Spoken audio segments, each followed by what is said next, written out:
बहुत समय पहले की बात है। एक राज्य के राजा ने गौतम बुद्ध को अपने राज्य में आने का निमंत्रण दिया। बुद्ध ने इस निमंत्रण को स्वीकार कर लिया और अपने कुछ शिष्यों के साथ उस राज्य की ओर प्रस्थान किया।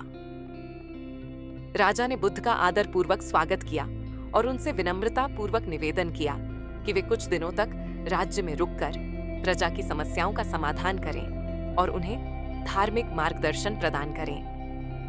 बुद्ध ने राजा का आग्रह स्वीकार किया और 3 दिनों के लिए राज्य में एक धर्म सभा आयोजित करने का निर्णय लिया।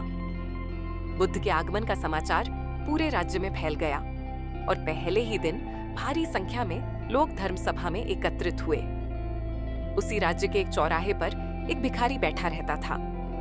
उसे भी बुद्ध के आगमन की खबर मिली, लेकिन उसने सोचा, धर्म सभा में जाकर मुझे क्या मिलेगा? यहाँ बैठे बैठे तो लोग मुझे भिक्षा देंगे और मैं अच्छी कमाई कर लूंगा। पहले दिन भारी भीड़ आई और भिखारी ने अच्छी भिक्षा प्राप्त की। दूसरे दिन भी वही क्रम जारी रहा, लेकिन उसने यह देखा कि जो लोग धर्म सभा में जा रहे थे वे उदास और चिंतित नजर आ रहे थे, और जब वे धर्म सभा से लौटते तो वे अत्यंत प्रसन्न दिखाई देते और खुशी खुशी उसे भिक्षा प्रदान करते। यह देखकर भिखारी को बड़ा आश्चर्य हुआ। वह सोचने लगा, बुद्ध के पास जरूर कोई दिव्य शक्ति है जो लोगों को इतना प्रसन्न कर देती है। तीसरे दिन जब भीड़ कम आई और भिखारी की कमाई घट गई तो वह चिंता में पड़ गया।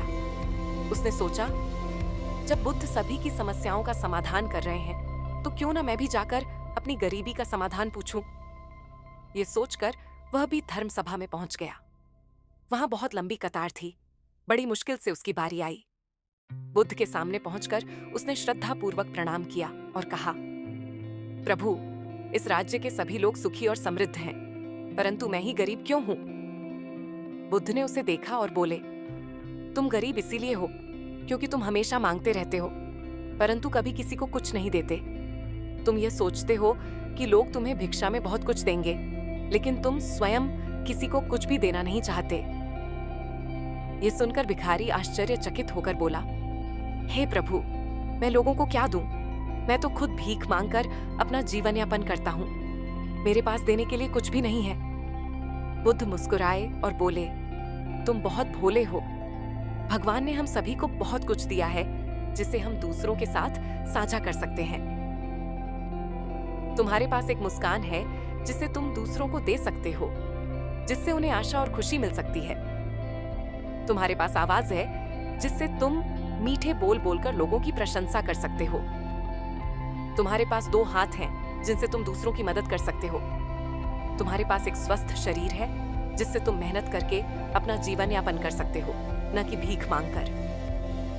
बुद्ध ने आगे कहा, जिस व्यक्ति के पास ये सब कुछ है वह कभी भी गरीब नहीं हो सकता। तुम सिर्फ अपनी सोच के कारण गरीब हो। जब तुम इस सोच से बाहर निकलोगे तभी तुम्हें यह समझ में आएगा कि तुम भी दूसरों की तरह समृद्ध हो और तुम्हारी जिंदगी बदल जाएगी। बुद्ध की बातें सुनकर भिखारी की आंखें खुल गईं। उसने समझा कि गरीबी धन की कमी से नहीं, बल्कि सोच की कमी से होती है।